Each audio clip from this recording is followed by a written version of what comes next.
this review, we'll take a look at the Anamorphic Lens from GoPro.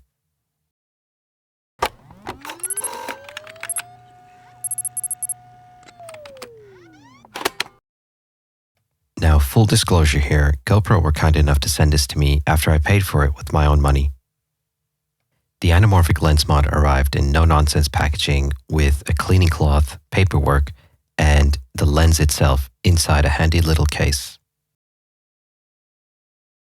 Now, GoPro calls this the front and rear lens cap, and it appears to be made out of silicone. Both the front and rear appear to be held in place by suction. The rear lens cap comes off quite easily, but I found the front end to be a bit difficult to remove.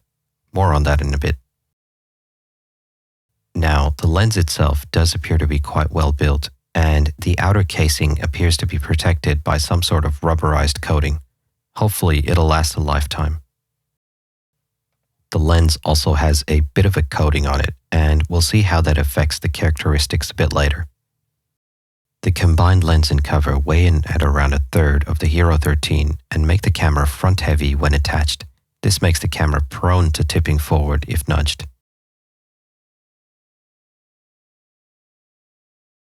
With the new HB lens range, mounting lens mods is made easier thanks to the blue alignment circles. Simply align them on both ends, push in, and twist clockwise to lock in. Having damaged Storz couplings in my time as a firefighter, I'm always a bit wary of attaching and detaching couplings, and the addition of the alignment circles on the new GoPro range make the job that much easier. Remember how I mentioned the front cover was a bit of a pain to remove? Well, I found it easier to remove and reattach the cover after mounting the lens to the camera.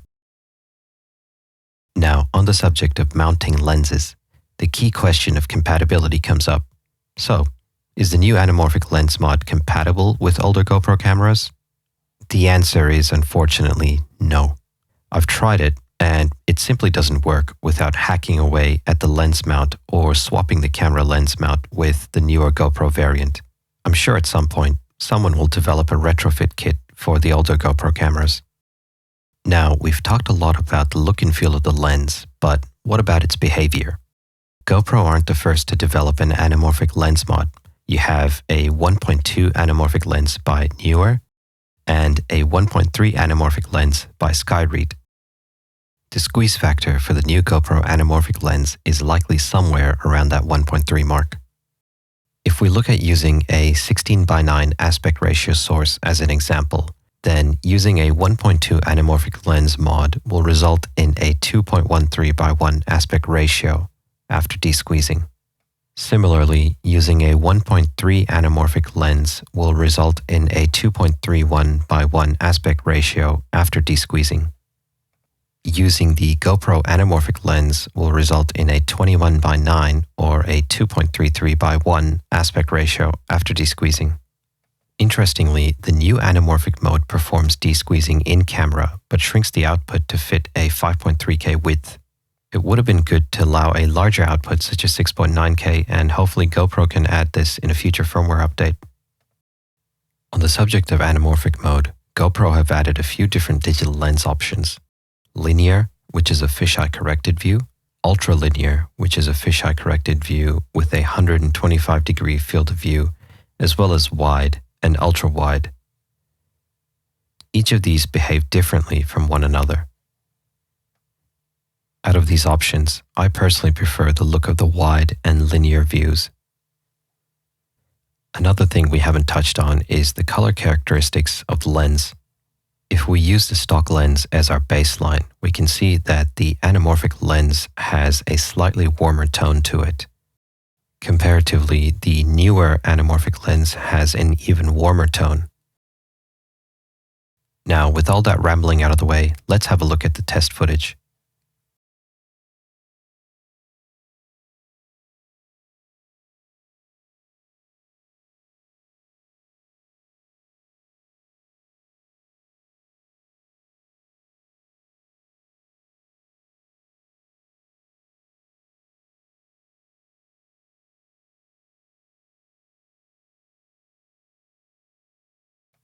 Now, this test footage was deliberately set to 5500K to reduce any impacts of automatic white balancing.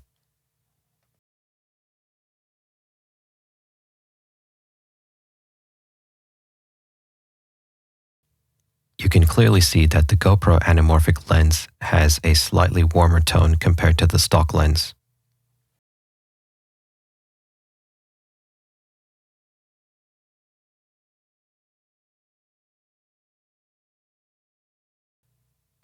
The newer 1.2 anamorphic lens is even warmer than the GoPro Anamorphic lens.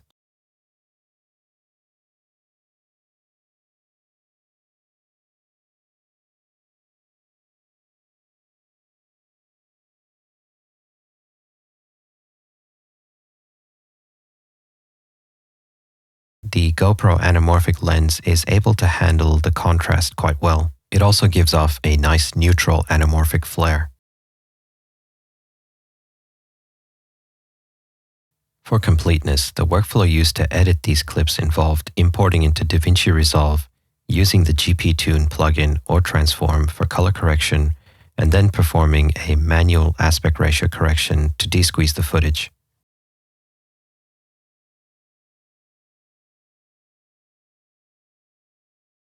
You've probably noticed the footage is a bit shaky.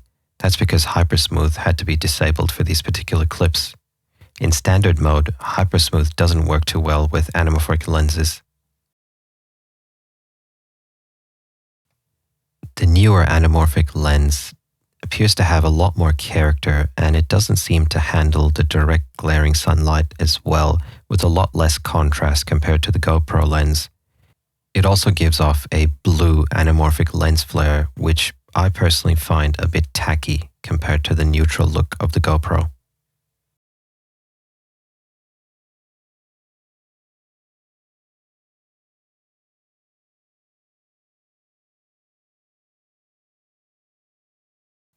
Enabling Anamorphic Mode allows us to use HyperSmooth, and it appears to work quite well across all the digital lens options.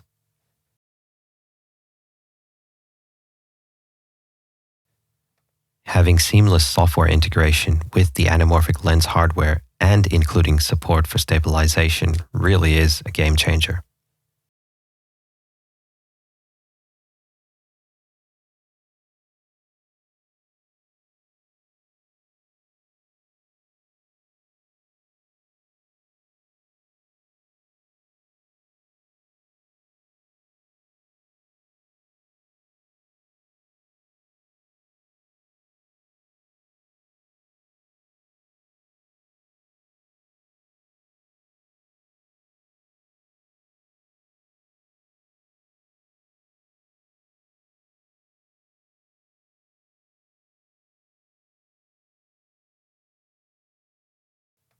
In summary, the GoPro Anamorphic Lens mod is a solid piece of hardware backed by what appears to be a lifetime warranty.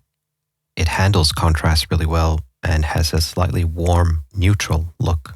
The numerous field of view options allow for greater flexibility, and HyperSmooth support for the anamorphic lens, as well as different field of views, is the cherry on top. The negatives are minuscule in the overall value proposition, and I'm hopeful that GoPro can add a larger resolution option as part of a future firmware update. Having the software support tightly integrated with the hardware really seals the deal for me, and I personally think this is one of those must-haves.